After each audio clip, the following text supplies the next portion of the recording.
Welcome to Buckets. My name's Matt Moore. I'm the senior NBA writer for the Action Network. This podcast brought to you by FanDuel Sportsbook. Today's episode, Futures Friday, last Futures Friday of the NBA regular season. We made it. We made it, Brandon Anderson. And by we, I mean me, because you ditched me for 6 months to go cover football. But I made it. I'm almost there. We are at the playoffs. We are going to talk big picture NBA futures today. How you doing? I'm good. The future is here. The future is now. We made it to the playoffs, the games that I actually care about, right? We made it here. The games the players actually care about. So yeah, well, that's basically the same thing. Rest management season is over, we hope. Hopefully they won't rest at all. That's Brandon Anderson. He's the NBA futures analyst. Today's show, we're going to talk about our three favorite futures right now in the NBA. The NBA regular season wraps on Sunday. We're recording this on Thursday afternoon. So we would love to get you into like more detail, but there's a lot of stuff that we don't know, like 5, 6, 7, 8, 9, 10 in the Western Conference. Don't have any idea about any of those. It's still very much in the air. Eastern Conference pretty much set. Next week, we will have playoff previews. We will have play-in best bets. We will have game one best bets. We will have other things when I come up with them. So we're going to have pods for you all next week. Starting the week after, we will be doing daily shows, recap, or doing best bets for the next day's games. So on Mondays, you'll be able to get Tuesday's games with leans, bets, sides, totals, props, all that a day in advance. That will give you a lot of time for you to chew over those bets and make them throughout the playoffs. We'll have playoffs. We're going to have podcasts for you 6 days a week. So get ready for lots of that throughout the entirety of the NBA playoffs, all 8 months of them. All right, Brandon, let's start here. We're going to do our top 3 favorite futures on the board. I would like you to go first. What is your favorite futures bet right now in the NBA on April 6th? Right now, on April 6th, the bet that I would make, first of everything, the bet that I told people on social media this week and in my article that I wrote is Eastern Conference to win the NBA Finals. Minus 130 if you see it, minus 140. I still like it. That line is inflating. I got it back around even odds. It was like minus 120, 125 when I started writing the article. It's moving up. But I wrote this week about NBA parity. And you and I have talked a lot, and we've talked a lot internally about what happens in these weird parity years. What happens, and we're talking about the West here. The East does not have parity. Let's not pretend. Like, we know who the top 3 teams are. We know who the top 4 teams are. We probably know who the top 2 are. And we know who the rest are after that. The East is not the parity. The parity is in the West. And parity, what's it mean? Is parity, well, we've got all these teams stuck in the middle. Sure, that's one way of defining parity. Or is parity, well, we just don't really have a great team at the top. We have a few pretty good teams at the top, but no one who really stands out like the East teams. That's also parity. So I have articles on both of those things, and they both come to essentially the same conclusion. Number one, we know from NBA playoffs, seeding basically holds in the playoffs for the most part, right? Like we had the whole year. We know who the best teams are. We have 7-game series. We love NBA playoffs because the best team wins, right? We love that over 7 games, the best team usually wins out. And even in the parity years, the best teams tend to win out. The top seedings, even though they're lesser top seeds, tend to win out. But the main takeaway is that the conference with all the parity does not win the finals. The conference that has the really good teams, the one that we know is the good teams, the Celtics and the Bucks and the Sixers, they're the team you want in the finals. I identified, like, for each of the articles, my top 10 parity teams for the last 30, 40, 50 years. Not teams, seasons. Just looking back and saying, okay, who are the seasons that just didn't have the great teams? Not results oriented, just saying, where's the parity? And now it happened. And almost every time, I think 8 out of the 10 years, the better conference, the non-parity conference, won the title. So I like the East. I love the East here. The East is going to have home court in the finals, assuming it's one of these top 3 against anyone in the West. They all have a better record. I love the East. I don't think we're getting this price we were to wait around. So give me the East Conference. Give me all of them. even though I really only think it's 3, maybe 2. Okay.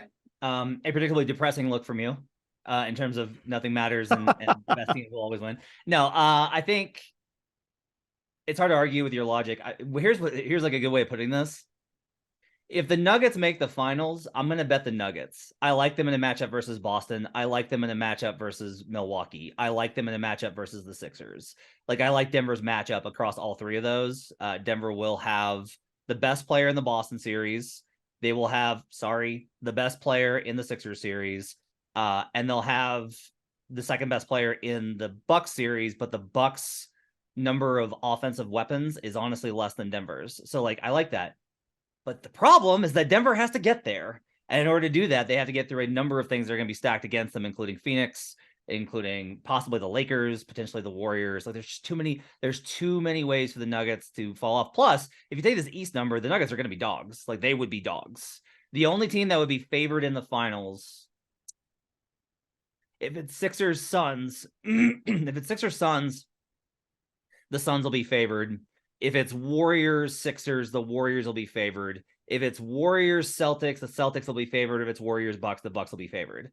So, like, if you bet this, you will have an opportunity to come back in on the other side with the dog.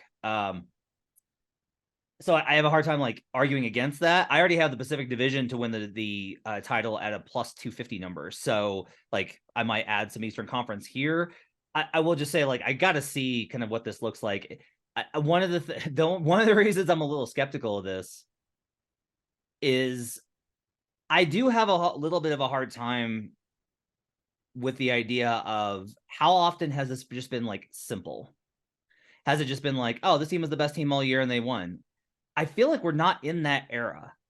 Like, the Lakers won a lot of titles that way. Like, the early 2000s, that was entirely what it was. Like, the Lakers were better than everyone and they won. Right? And the 80s also the Lakers. And like, you could honestly just say, like, every year with the Lakers and the Spurs, like, that's what it was, right? From like 1999 to 2005, it was Lakers, Spurs, and then one Pistons year. So you could just bet the Western Conference in those spots. But then we have like a lot of weirdness in the mid 2000s, and we have that run where we had the Celtics one year, the Lakers the next 2. But I don't feel like the Lakers were definitively the best team in 2009 or 2010. Maybe 2009. It was close. 2010, I do not feel that they were the best team. And then you have 11, nope, right? 12, 13, yes, Heat were the best team in the league. Heat won both of those years. 14, I've actually argued with people about this. I don't know if the Spurs were the best team that year. They were the best team by the end. They played the best in the playoffs. But that has warped a lot of how we view that season. They won a ton of games, but like, we really do kind of look back at how the Spurs played in the finals and go like, well, they were just clearly the best team. And I was like, they hit a Heat team that was out of gas and LeBron was on his way out of town.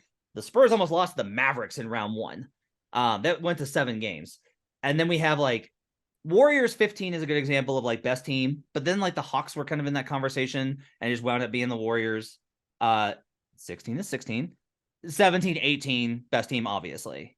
But since the Warriors last run ended, the KD Warriors run ended, it's been a little bit up in the air. And so I don't know, like, if we're going to have this simplicity thing, like what's going to be I do feel like we're ripe for a plot twist in the Eastern Conference. I just don't know what it's going to be, right? That's the thing is like, I don't know how much I want to bet East because I don't have a good sense of what the plot twist could be. And maybe you're right and there's not one. Maybe the plot twist is there is no plot twist. And it just is these teams are the best, and they're right. Does that make sense? It does. I think I'll just hint at this because it's going to play into my other best bets we'll get to. I think for me, the reason I still feel good about the East is that, to me, the East is 2 teams above the rest.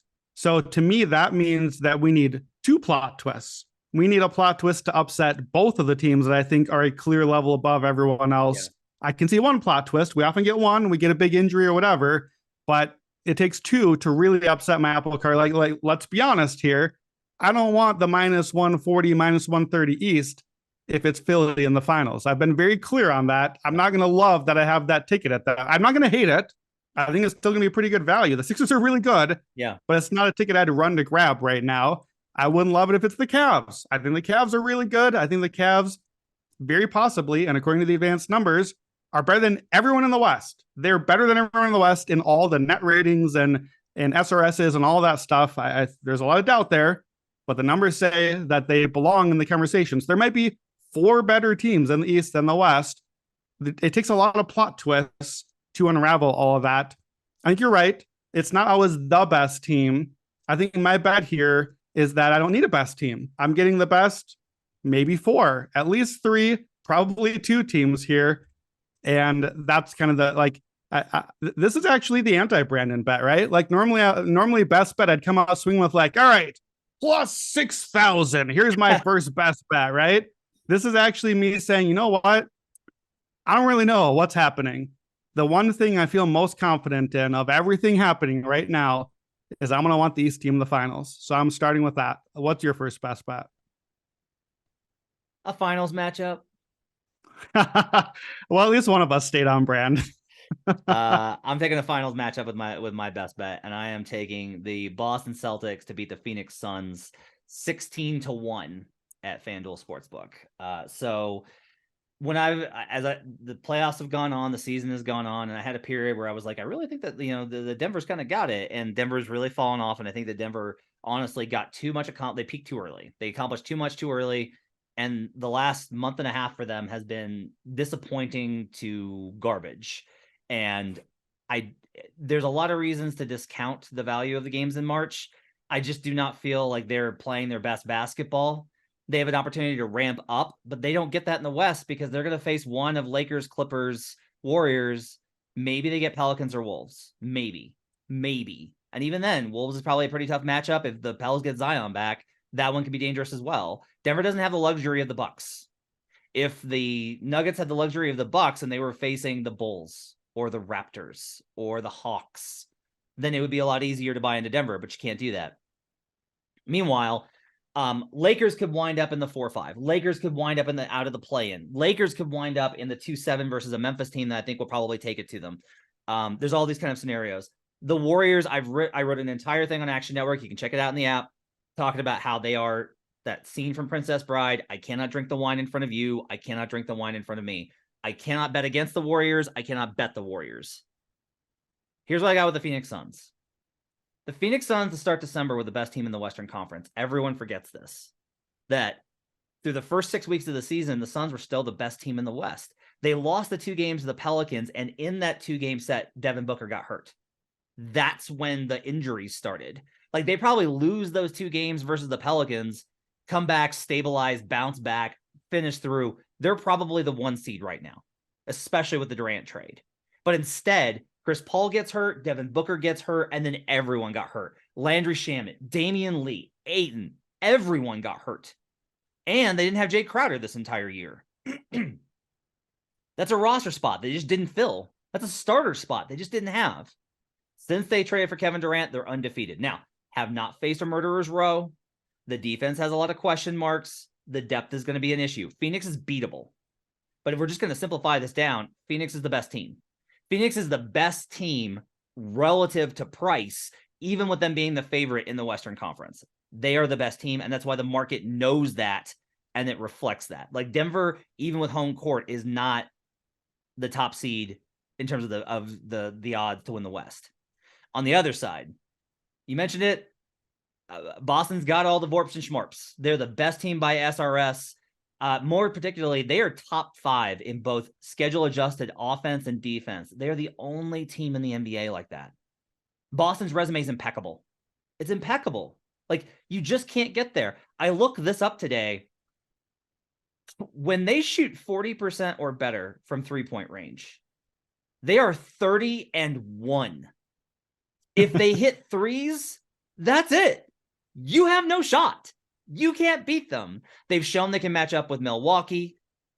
Even after last year, I think the Bucks should have won that series if they had Chris Middleton. The Celtics team is better. They're better offensively. Brogdon gives them another dimension. They're better. They just are.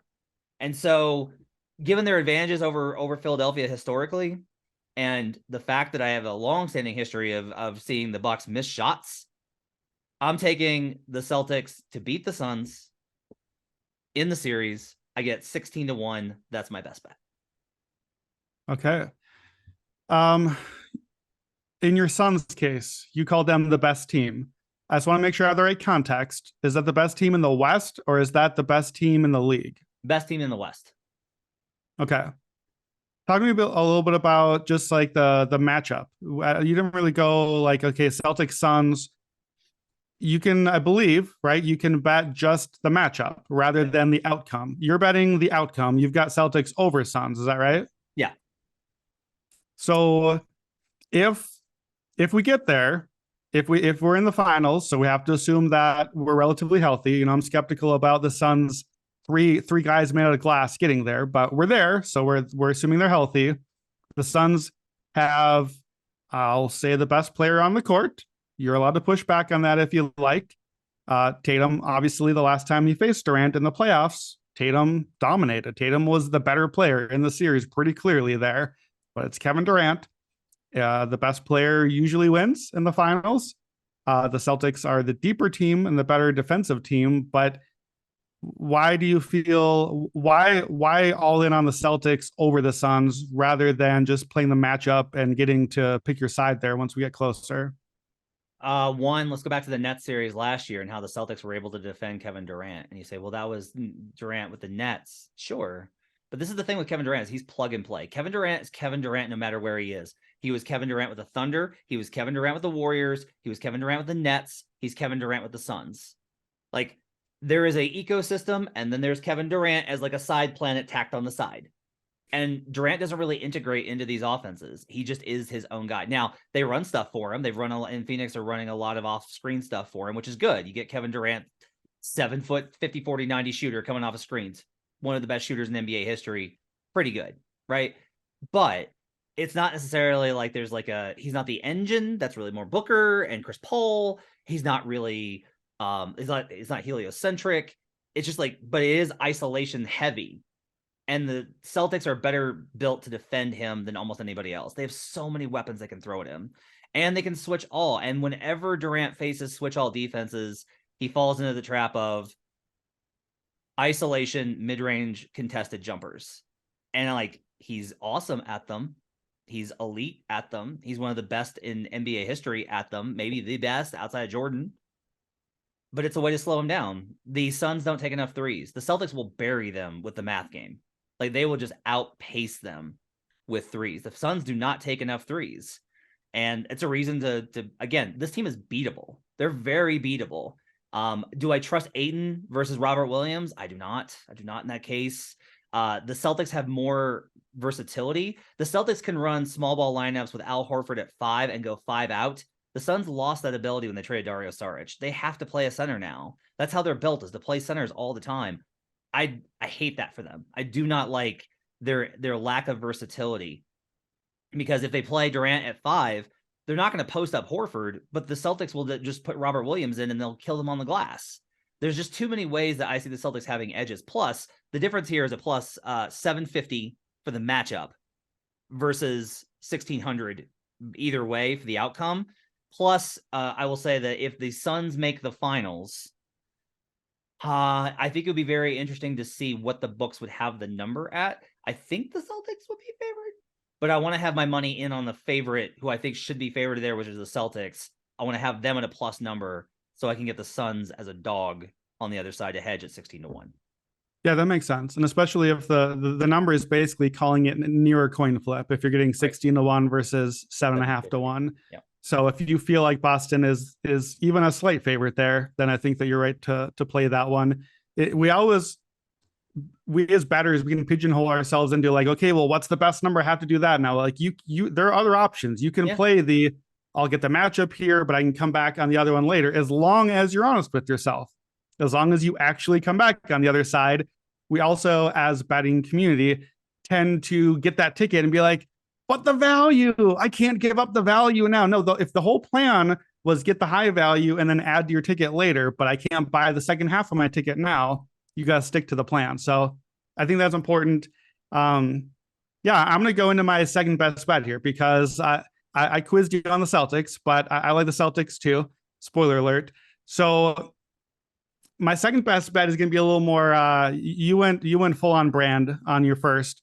I'm going to go way on brand here for my second one. So that means it's complicated. So let me explain.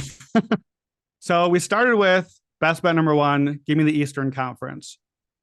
Best bet number two is effectively going to be an escalator version of that. Okay. So I'm starting with the Eastern Conference, and best bet number two is actually 3 bets in 2 parts. Okay. So give me the Eastern Conference. I get them all.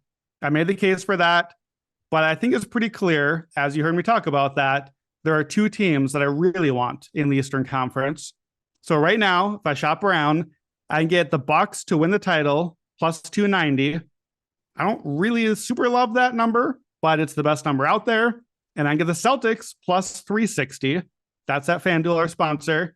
I can play both of those. I can do the thing where I split my bet, take my unit, just cut it in half, or however you want. If you want to shift it a little bit, if you like one team better, plus 290 bucks, plus 360 Celtics. Effectively, that gives me an implied 47%. I am getting Bucks Celtics versus the field. That's the bet. I get both of them. I'm playing both odds. I'm getting them versus the field. I like that. That's the version of the East that I want. That's my best version. That's the one I want in the finals. I could take a Sixers or Cavs bet, but I'm not going to like it as much. Heaven help me if it's like the Nets or my Chicago Bulls somehow made it there. I'm not going to love it. So Eastern Conference, if you got a minus 140 right now, which is what that is at most books, you're 58%. Bucks Celtics, 47%. So what have I done? I've sacrificed 11% of my implied odds by basically cutting off the extra teams. I'm trimming the fat. And yes, the fat here is notably the Sixers. I just can't put them on the same level with Boston and with Milwaukee. So I mentioned this to you as we were kind of doing our pre-talk here, getting ready. I'm in my deep in my getting ready for playoffs mode. So I want to just talk briefly about these top 3 East teams. And we'll get there a lot, but with the Sixers, I'm a little concerned about the profile. Their 3-point shooting percentages, both offense and defense, have been tremendous, but we know that that's typically, historically, is not a stat that holds up super well. The defense feels more good than great, certainly compared to Milwaukee and Boston. I trust those defenses way better in the playoffs. And I don't know totally what I make of James Harden. The 3-point percentage is up. The 2s are down. The free throws are down. That team is super reliant on free throws. We know historically that can be trouble in the playoffs. What if you don't get the whistle? What if you don't get those calls? You're on the road. You're in Boston. You're in Milwaukee. What happens? And part of my brain wants to be like, well, we don't have old James Harden in here. And I know you might say, oh, that's good. James Harden sucks in the playoffs. No, he really doesn't. Look at the numbers. He was terrible last year. Embiid was worse last year. Philly was not good last year. But Harden was really good, really good in the playoffs for 6 years before that. That version of Harden, I don't think we're getting yet. Is this new version more sustainable? Maybe we can just get the pretty good James Harden to stay pretty good James Harden in the playoffs. That's the optimist. I don't know that I really believe it. So now I have to bank on Harden. I have to bank on Embiid. And as our friend Raheem Palmer would remind me, got to bank on Glenn, good old Doc.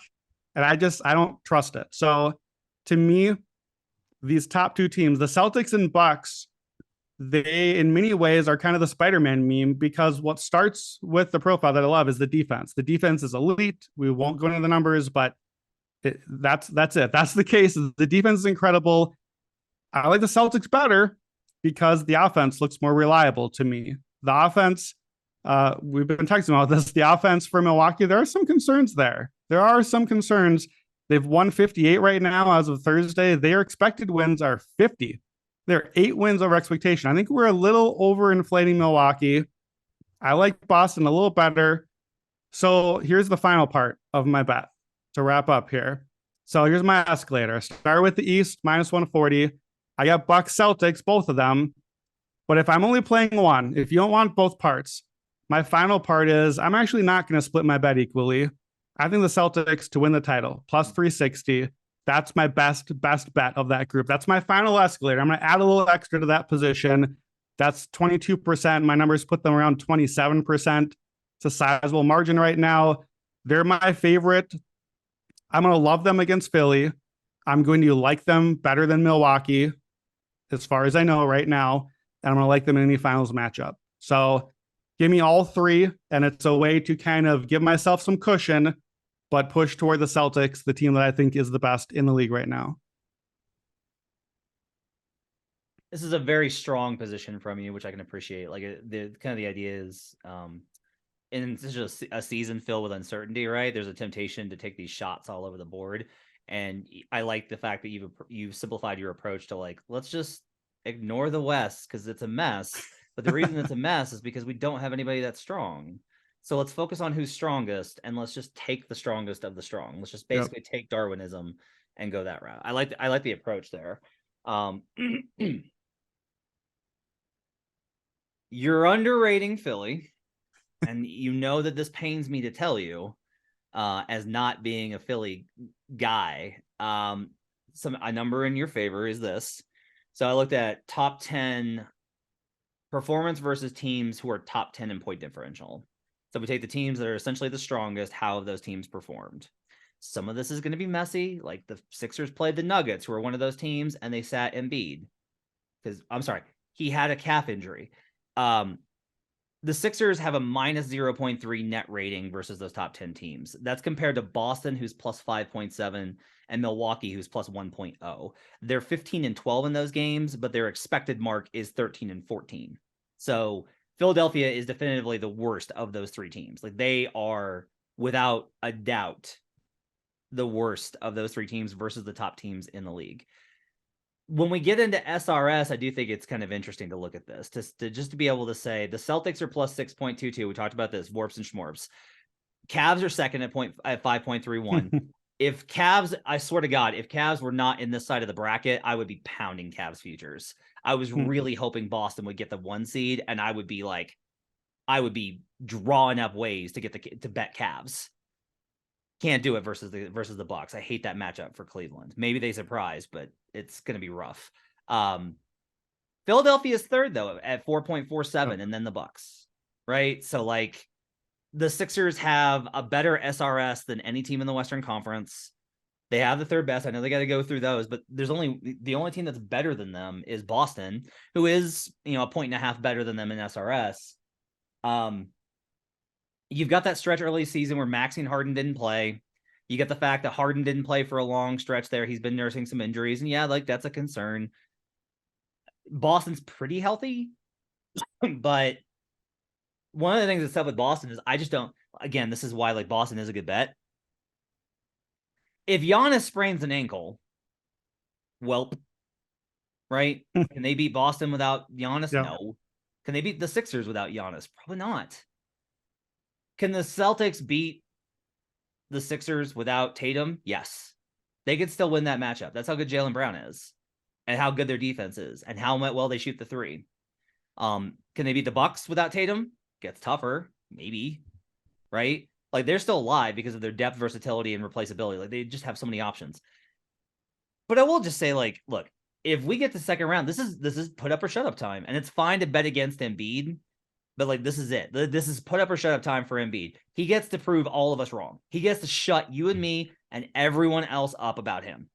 If he goes into that Boston series and he's the best player on the floor and they can't do anything with him and he just carries that offense, they can win that series. He has gotten better versus Al Horford. Like somebody had pointed out those numbers. I started looking at him, and then he dropped 52 the other night. He's gotten better. He's figured out that matchup. He's better now. I still worry about the double teams. I'm always going to worry about the double teams. But, like, I don't mind this position. It's good to be, like, bet your opinion. And your opinion is the Sixers cannot do this, like Harden and all the other reasons.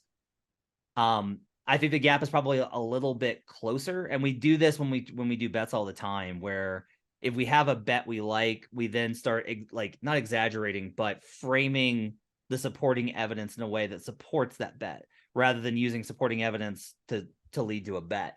And that I think is like where I'm not willing to go that far. I trust the Celtics at a longer number here, but I'm not willing to go to as far as you are.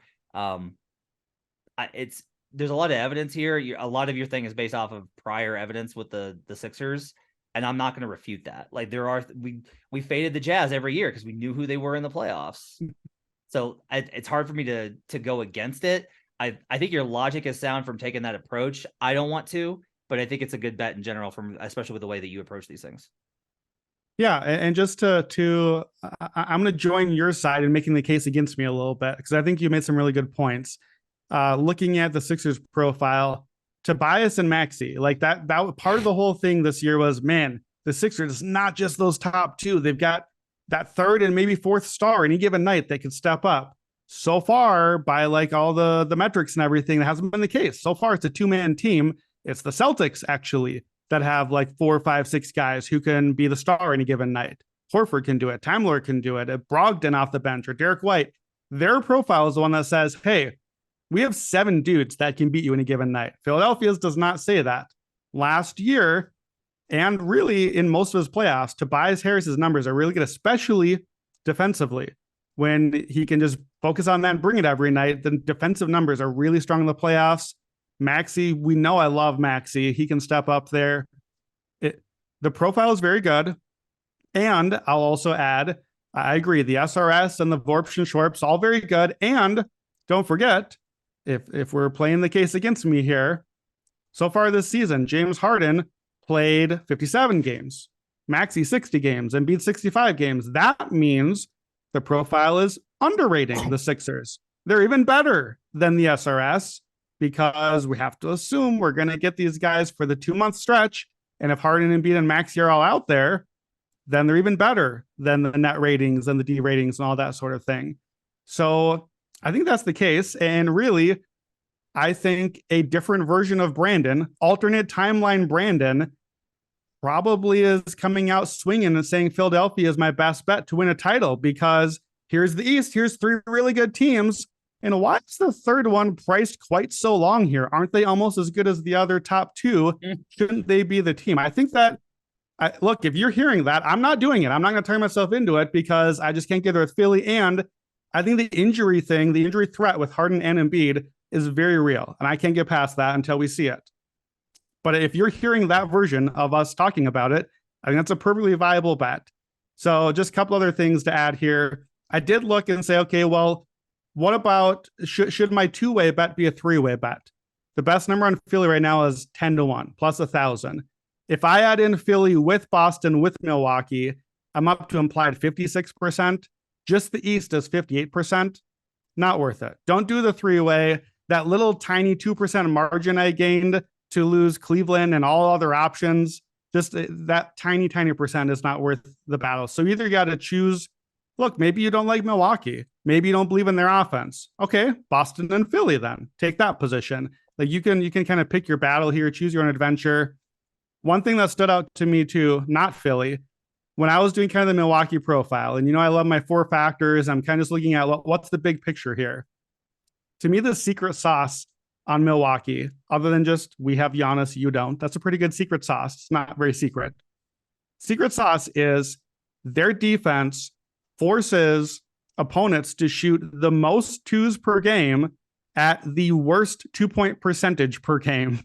That is a deadly formula. They only take 3s. They have you shooting inside all game long, shooting 1 billion 2-pointers, but they're better than anyone at not letting you score them. Therefore, who is a dangerous opponent to Milwaukee? It's a team that bombs 3s, that bombs away and says, don't really care how well you protect the paint and the rim. We're not going there anyway. We're just going to shoot right over top of you and hit all of our 3s. That team is the Boston Celtics. Yeah. That the profile of the dangerous opponent that shoots a ton of 3s, that's the Celtics. Now, maybe they missed them all. We sure have seen that with Boston before, but I was surprised. I did not expect, kind of going into my playoff preparations, I would have thought I was Milwaukee, but I'm leaning more and more to Boston. So that's kind of, like you said, that's me zeroing in on, I like these 3 teams. I like these 2 better. I like this one best. If it's the Warriors versus the Celtics, we're not betting Celtics. Can we agree on this? Can we agree that we're not betting Celtics if it's Warriors Celtics in the finals? You don't want me to talk you into the Celtics again on that one? You don't want that? No, if it's the Warriors, we're taking Steph. Steph better, man. We're just doing that. We're going to keep it simple this time. So let me, I can't take the Warriors seriously enough yet until, like, Yeah, look, it's the Warriors. I know. The Princess Bride, I know all the you above. can't take them seriously, but if they're there, you're But I gonna be can't rule like, them out seriously either. Look, it's the same thing. I'm frustrated with myself. I've been looking over my futures portfolio, all the stuff we did before the season. I was totally out on the Golden State. I was totally out. I did not like their defense. I didn't trust them. I didn't trust the depth. All the stuff that I thought turned out to be right, but I bet none of it. So I get credit for none of it because I was terrified because the Warriors burned me last year. So I'm not this. It's a non-victory lap because I was too much afraid to not do it. That's kind of where I'm at on the West. I don't know. I don't know what's happening. Let me ask you this though on the Stuff Better thing. I put this on Twitter this morning, so I don't know if you saw it, but I'm back in the Celtics as my title favorite here. We know that I have not been as high on Jason Tatum as the market, let's say. I've said on this podcast, don't bet on him to win MVP. He's not in that top caliber of players. He's not Embiid or Giannis or Jokic. If the Boston Celtics win the championship this year, this is not disrespect. Jason Tatum would be awesome. Jason Tatum is awesome. Who is the last best player on a title team that Jason Tatum is better than? Jason Tatum would be the worst best player on a title team since who? And I know you hear worst and you're like, the Tatum slander. So not slander. If you were the best player on a title team, you're a Hall of Famer. So no slander. I've got some names for you, but this to me is my one concern. Teams win championships, but superstars win them in the NBA. I haven't put Tatum in that group yet. Who do you think the answer is here? Steph better, Giannis better, LeBron better, Kawhi better, KD better, KD better, LeBron better, Steph better.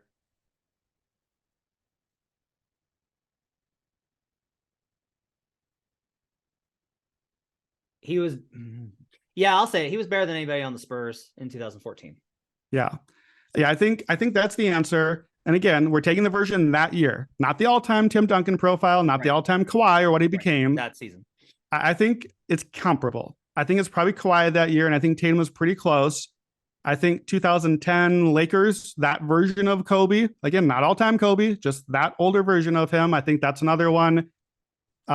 On Twitter, we had people suggesting as far back as the 04 Pistons. Tatum's better than anyone on that team. But it's possible we might have to go back 2 decades to find a team. Like you look at just the BPMs, EPMs, and all of that. That's how far back you may have to go to find a team where the team won the title with a really, really, really good star that's not a mega elite superstar. That worries me a little bit because you know how much I rely on the historical stuff here. Interesting. Okay. My second best bet. I'm going to go to the Western Conference. Here's the odds for the top 6, and we're just going to go ahead and I'm going to read these, and then we're going to reach the answer. The Suns are plus 200 to win the West. The Nuggets are plus 330. That's still pretty short. The Warriors are plus 350. That's pretty predictable. The Grizzlies are plus 600. That's understandable. The Los Angeles Lakers are plus 1200. The currently 8th Los Angeles Lakers are plus 1200. The Los Angeles Clippers, who are currently 5th, are plus 1600. The fuck are we doing here? So yeah, it's Clippers plus 1600 is my second best bet for futures. I'm weighing whether or not now we're just doing this right now. I've got a lot of different futures. I bet Clippers in preseason at a long number, but not as long as this. So I may have to bet this because this is an interesting spot here, Brandon. If we go back all the way to what I thought after the finals last year, and then what we thought in preseason, and we go through all this and we're here, how much am I going to be influenced by what's gone on in the last 6 months of basketball to change my opinion on what the value is? Because I made 3 bets last year after the finals. I bet the Clippers, I bet the Suns, I bet the Sixers. All of those teams are going to be in the playoffs. All of those teams are going to be top 6. Now, surprisingly, the Sixers are the only one that's top 3. But 1600 here for this Clippers team. I get it with the Paul George thing. Paul will be back at some point in the playoffs. This is built on the idea that the Clippers are likely to wind up in the 5. And if the Clippers wind up in the 5, then Paul George, if he doesn't come back to the second round, won't have time to get back because they'll have to get past Phoenix. We're recording this on Thursday night. There is a decent chance decent. If the Warriors can win one King road game versus the Kings, there's a good chance the Clippers will be able to decide their fate on Sunday. That if the Warriors win that other game, if the Warriors win out, the Clippers can lose intentionally on Sunday and potentially slide into the 6th spot with tiebreaker assuring them no worse than 6. And if that happens, now you got Kings and then Grizzlies, and you got a path to the conference finals. They've played great since Russell Westbrook showed up, which I know is driving people nuts. The depth that we talked about, that we love for this team in preseason, that we were like, well, I guess that was nothing. It's showing up now. They're getting great contributions from Nick Batum. They're getting great contributions from Terrence Mann. They're getting great contributions from Bones Highland, who they picked up at the trade deadline. They still have Kawhi Leonard, who's still one of the deadliest players in the league. Even if I think Kawhi is overstated as a playoff performer, and he is, that doesn't change the fact that the Clippers are still immensely talented, super versatile, have a lot of options, and can bomb from 3. Them being lower than the Lakers, it's not even about the Lakers, but 16-1 here on a Los Angeles Clippers team. Too long. That's my second favorite future on the board. That's interesting because I don't think I can get there with you on this one, but I have not really super considered the Clippers. So I'm trying to let your argument, flow over me here. I'm just not convinced that the Clippers are not, as the kids say, mid. The Clippers' entire profile is as mid gets, right? That's the thing we're doing now. It's just not great. I haven't gotten there yet. I've been focusing on the East right now overall, but I feel like we're doing the same thing here with the Clippers that we've done this whole version of the Clippers, the thing that we did with the old versions of the Nets, where we theoreticize. What could the Clippers be? What if it all works out? What if PG gets healthy? And what if Kawhi stays healthy? And what if Kawhi plays every night and doesn't load manage a game or two in the playoffs? What if the bench is all there? It's the Clippers on Paper. It's the Clippers versus Nets on paper finals that we've been waiting all these years for. That, spoiler alert, didn't happen. And I think I'm over it. Like I couldn't ever get there.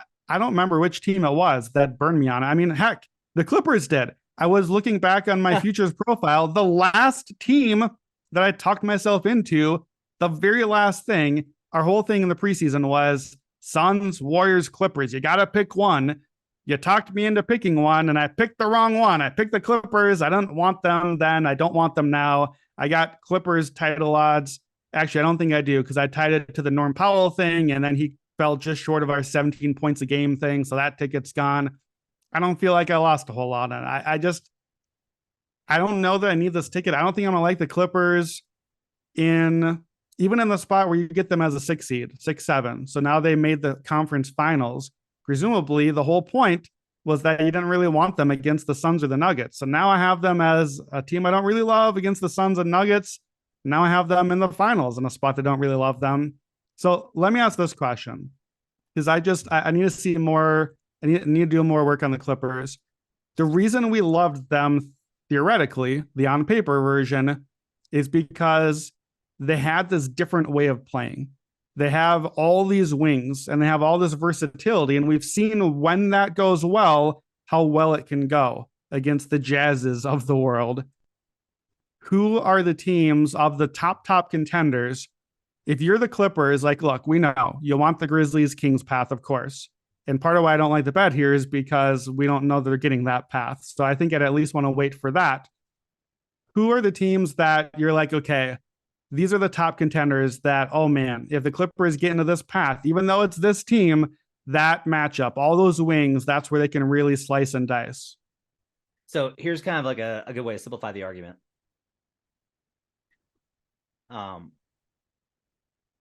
If they wind up in the 6th spot or 7, so they're on the other side of the bracket, I think it's easy to make an argument that the Clippers are just like a better team in playoff terms than Kings and Grizzlies. Grizzlies' half-court offense is better, but still really far behind. They rely on forcing turnovers. They will have a hard time keeping up with the math problem. Kings defense, obviously the question mark, though the Kings do have the 8th best road defense in the NBA, notably. But like Kings being in that spot, a second round series versus Kawhi. Can Mike Brown out coach Ty Lue?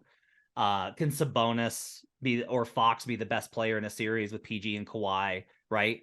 So now we're in conference finals. Okay. This to me is the key, is that there is maybe no better team that I want versus the Suns and the Clippers. Okay. That's the team that I want. So if you're like me, and I just took the Suns or the Celtics beating the Suns in the finals as your number one, clearly indicating that I think the Suns are the best team in the West. If I go with the team that I think is most likely to beat Phoenix, that's where the value lies. The other thing here is, okay, say they don't land on the other side of the bracket. Let's say they get the 5. Okay.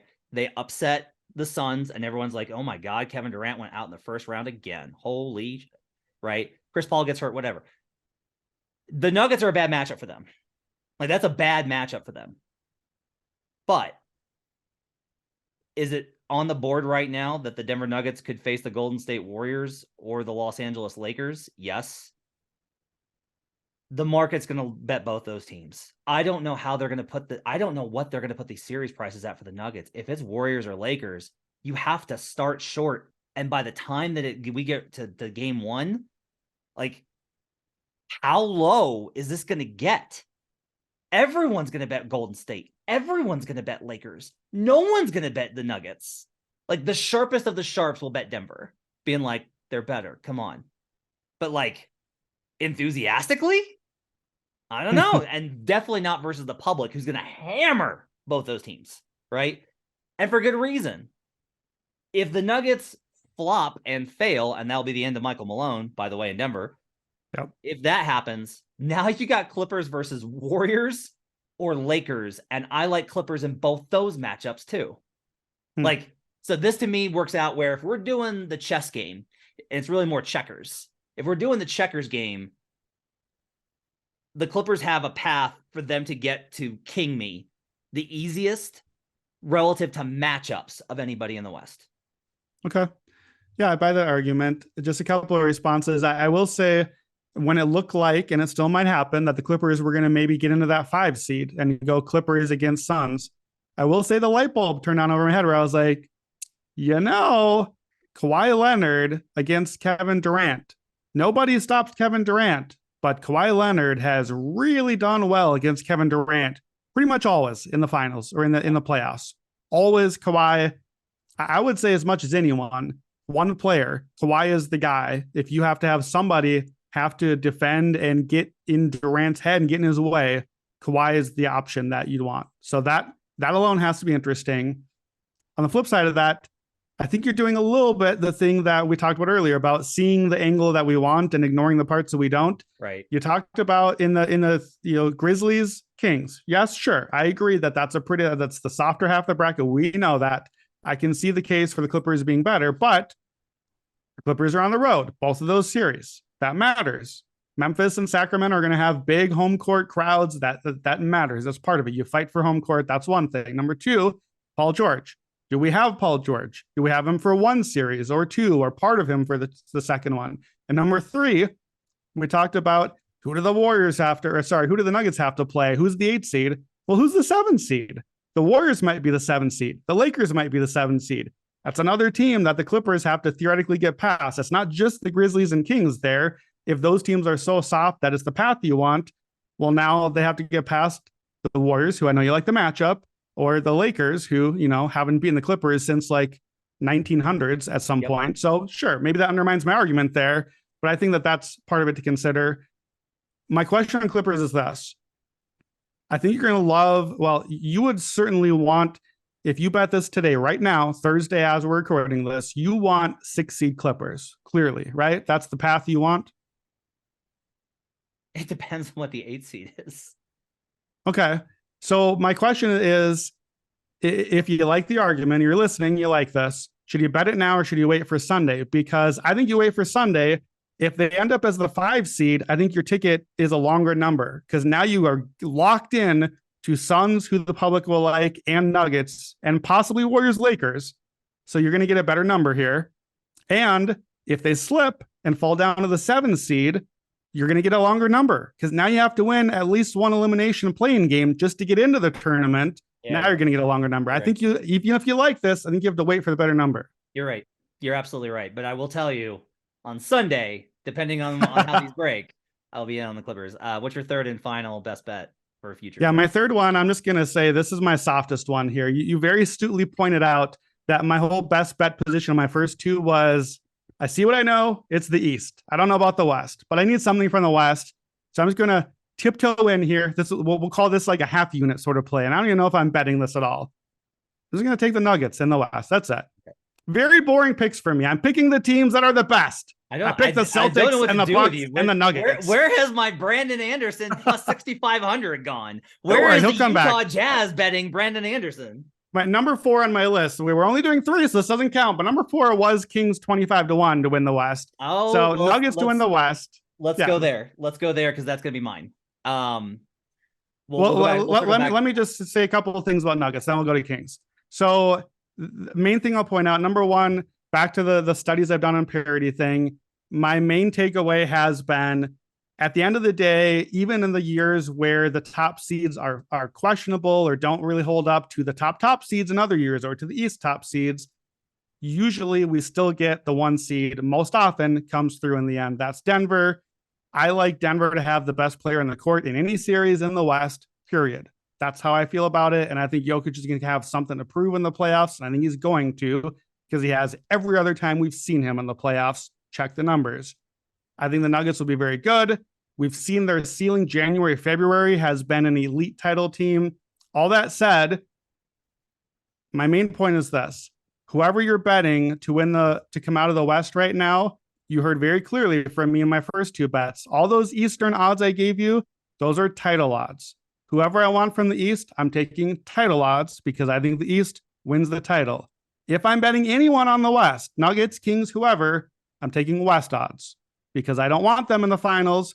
I want them just to win the West, and then I'm not going to want them in the finals. So Nuggets plus 330, implied 23%. I think it's a little short. Let's get to your Kings because that's our last one here. I'll talk about Denver real briefly.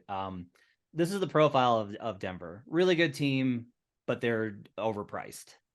And the reason they're overpriced is because the West is mid. I looked this up. 4 teams have won the NBA title with 54 or fewer wins in the 3-point era. Since 1980, 4 teams have won with 54 or fewer wins. If the Nuggets go 2-1, which they may not now because they clinched the 1 seed, so they may literally lose out. They may lose to Phoenix, Utah, and the Kings because they're just going to rest everybody and their bench is garbage. But if they were to go 2-1 and win 54 games, 2 of the 4 had previously won a title. The 2022 Warriors and the 1995 Rockets, who had won the season before. The Denver Nuggets have not done that. This team acts like it can flip a switch, and it can't. SRS, okay? But like, again, do you care about the regular season is a big thing in all these things, and I admit that it's harder this year than ever to judge these things.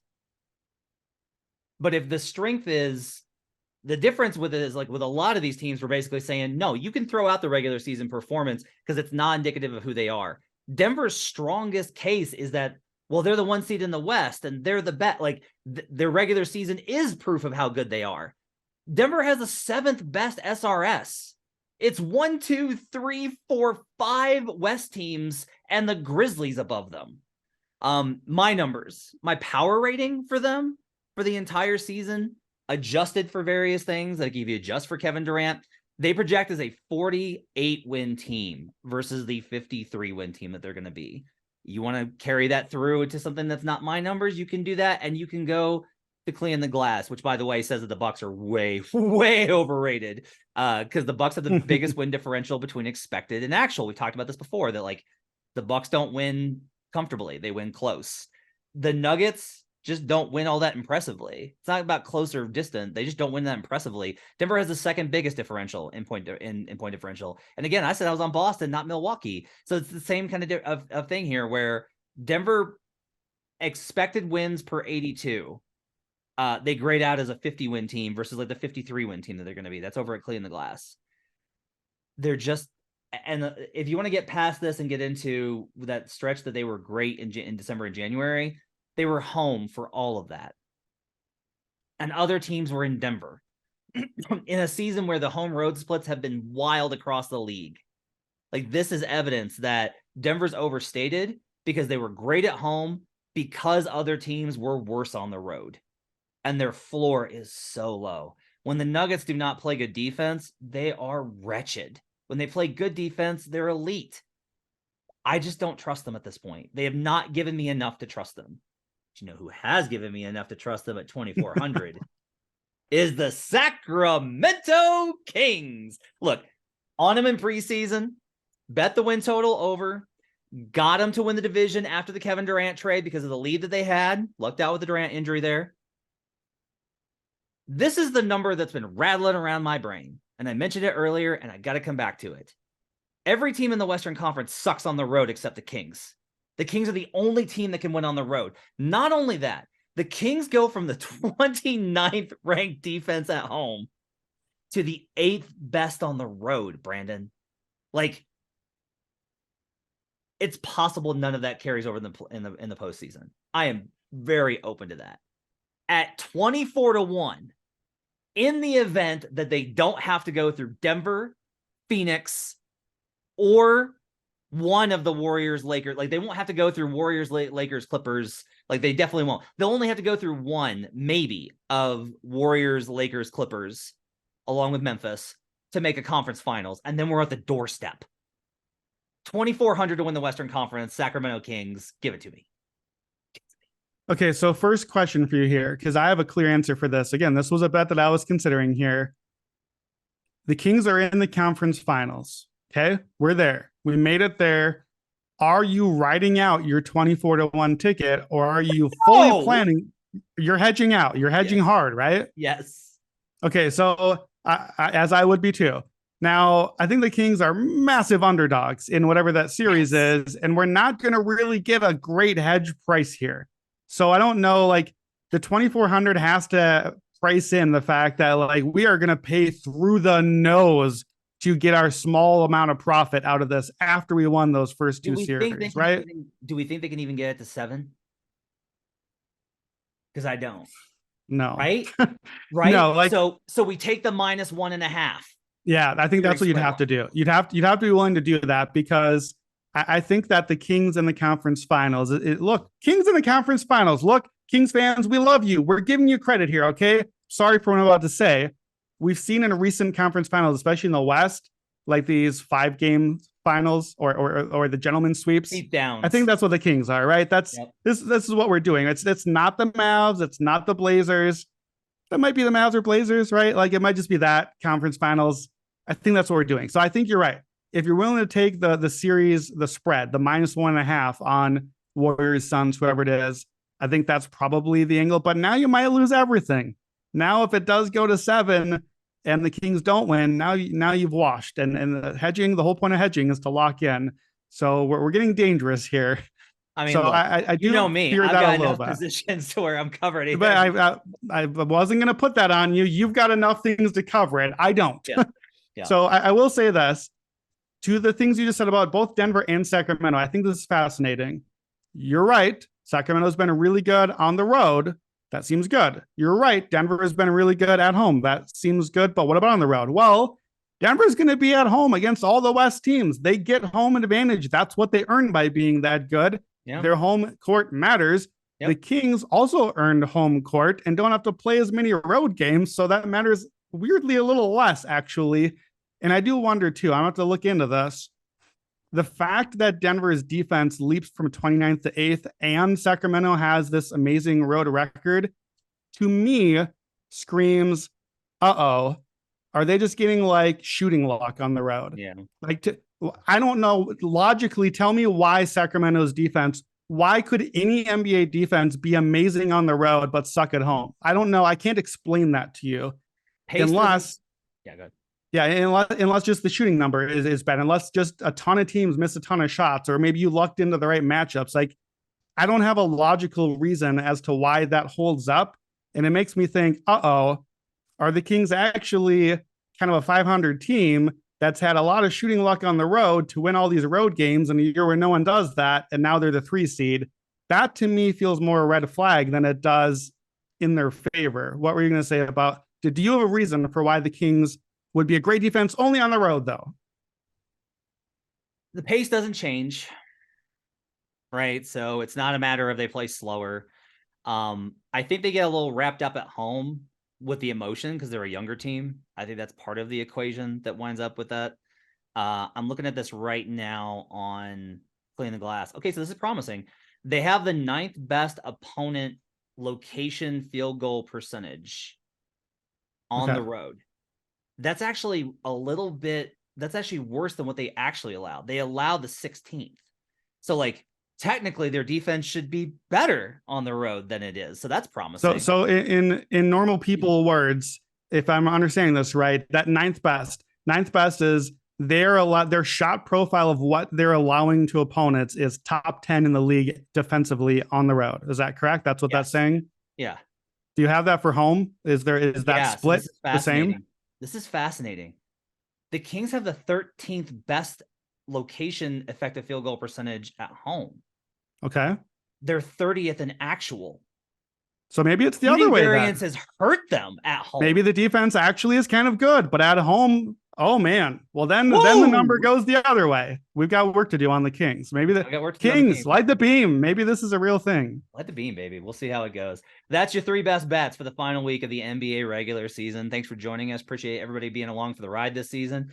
Playoff coverage starts next week. We'll have series previews along with play-in tournament best bets all throughout the week with our cast of characters here on Buckets. We'll also have a special episode over at the Action Network podcast. Download the Action Network app right now. Best way for you to track your picks. You get all the best information on betting every single sport in existence, including baseball. Want to get in on that? Nothing better than betting day baseball.